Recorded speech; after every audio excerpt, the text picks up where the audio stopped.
नमस्कार माझ्या लाडक्या बहिणींनो, तुम्ही जर नवीन परिपत्रकानुसार ई-KYC करत असताल आणि तुम्हाला जर OTP येत नसेल तर घाबरून जाऊ नका.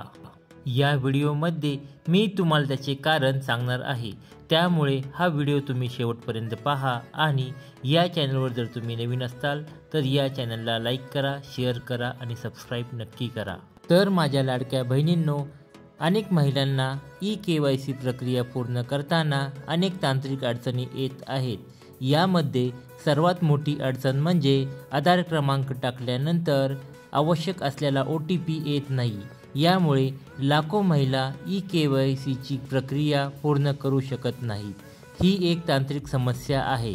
ई-KYC करताना महिलांना सर्वप्रथम आधार क्रमांक नोंदवावा लागतो.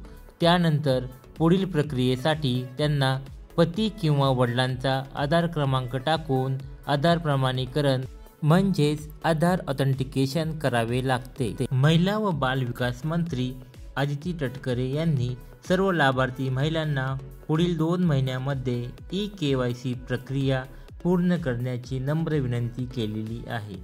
पण पोर्टलवरील तांत्रिक अडचणीमुळे या मुदतीमध्ये ई-KYC पूर्ण करणे महिलांसाठी एक मोठे आव्हान बनले आहे. ही समस्या तातडीने सोडवणे आवश्यक आहे, जेणेकरून या योजनेचा लाभ घेण्यासाठी लाभार्थ्यांना वेळेवर ई-KYC करता येईल. सरकार आणि संबंधित विभागाने या तांत्रिक अडचणीकडे लक्ष देऊन ती लवकर सोडवावी अशी अपेक्षा आहे.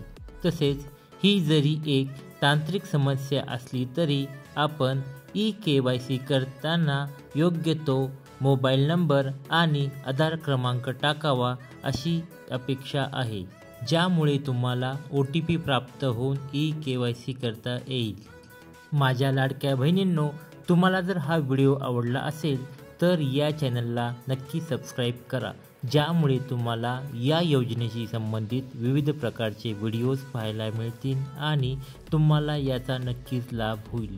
जय जवान, जय किसान, जय हिंद, जय महाराष्ट्र.